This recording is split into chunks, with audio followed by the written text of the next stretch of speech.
Good morning, LKN. 8:34. Kairos Prison Ministries. Steve Melton joins us this morning, volunteer with the organization. It's one that could put you in an uncomfortable setting. I mean, because for most people, right, you don't want to go to prison. No. But there's certainly needs of those in prison, and there's ministries, there's organizations that go into the prisons to share the good news and share things going on, and that there is hope, and just that there are people out here that, you know, still want to love and still want to support the ways that they can. And that they're not forgotten. That's right. Steve, how you doing this morning? Hey, good morning. Thanks for coming. We appreciate you being here. Tell us, how did you get involved? What was your story in getting involved with Kairos Prison Ministries? I joined a new church over in Denver, North Carolina, where I live. And they have a large location here, Huntersville, Lake Forest Church. And I'd heard about the prison ministry in the past, but was intrigued by it over the years. Didn't really know how to plug in. And I met a guy at the church in one of the groups when I first got there. And it's like, okay, this is a potential for me to plug into this thing. So I did. His name is Michael Ruiz Esparza. And he got me involved with it, and I was in the South Carolina group and have been for about 2 years. And so what's your experience been like with Kairos Prison Ministries? What are they about? What's the programming you've seen, and what are those opportunities that you've had to serve within the ministry? Nothing but positive, but it's intense because, like you said at the beginning, you go into a difficult situation, and it's a non-denominational group. All right. And I grew up in the Catholic faith. I'm more into the non-denominational faith, the Presbyterian faith now at Lake Forest. But their program is highly structured. I brought the book here. Can't see it on the radio. You can see it's, 3 inches thick. It's heavily programmed. They have a script in 1976 when they go into the institutions over this 3.5-day period where they have this thing scripted out. And it's like riding a bike. They plug you in the system. So it's an intimidating at first, but once you get to know the system and the guys and all the rest of it, and I'm on the men's side, obviously, they have female as well, prison system ministries, but it's been a great situation. And so you go into the prisons, I would imagine, you meet with those who are in custody of the state or federally, and depending on which facility you're going to. And so what happens then when you guys go into the prisons? In this particular, the ones that I've been 3 times, has been Kershaw, South Carolina. You have to go through, obviously, the heavy screening. It's no worse than the airport, to be honest with you. You do have to take off your shoes and everything. You don't see many guards down there. You'd be surprised. And you get in, it's a group of us, usually 20 to 25 people.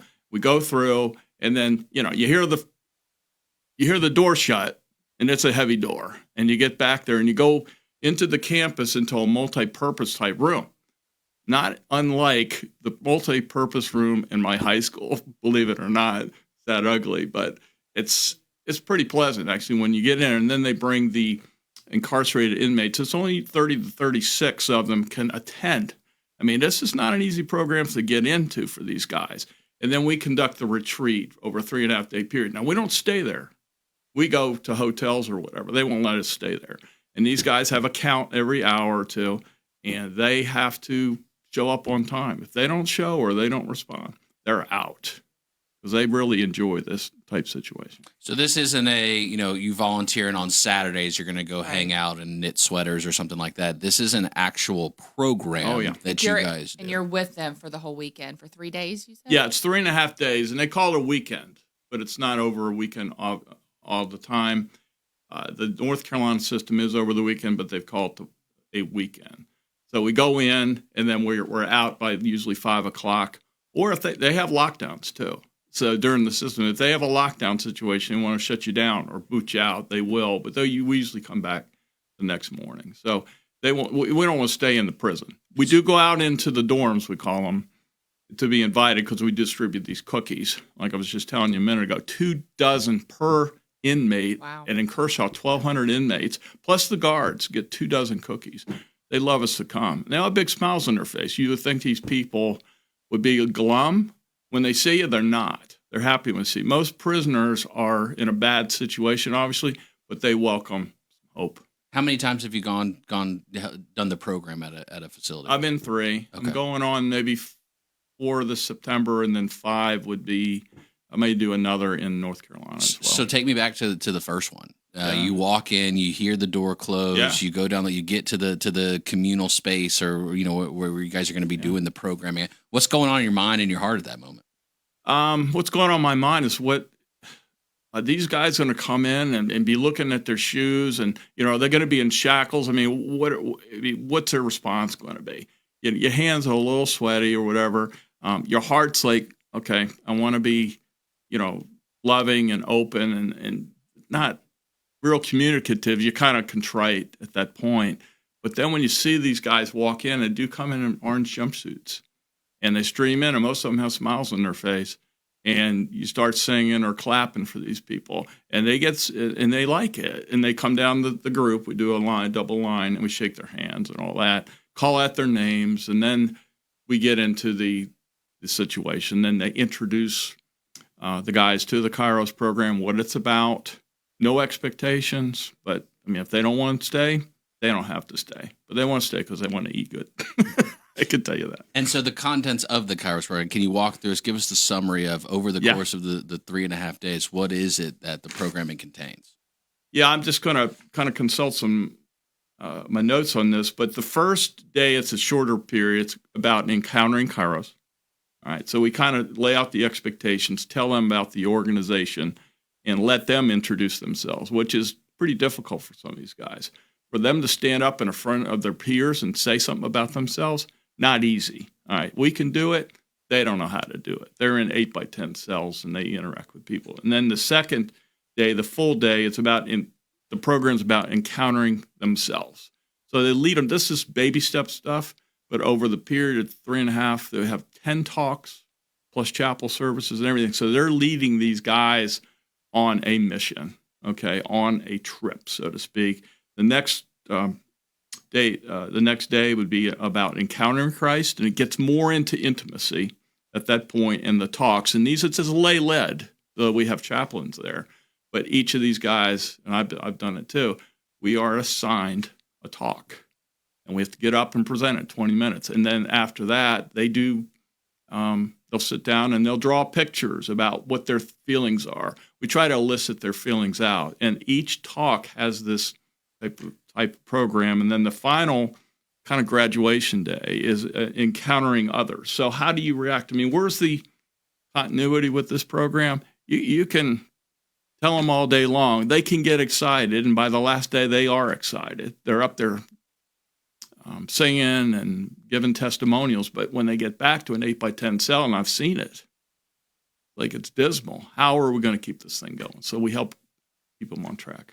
Is there any relationship after the fact, after the program's complete, between Kairos and these prisoners, or is it kind of the Kairos goes on to the next group then at that point? How does that typically work? That's a great question, and there is. They have guys. I'm up 2 hours away from the South Carolina group. I'm going to plug more in the north because I'll be closer to the Morganton. But they have a weekly prayer meeting that these guys can come. And so anybody that's been to the Kairos program can come to this, and they get 30, 35 guys there.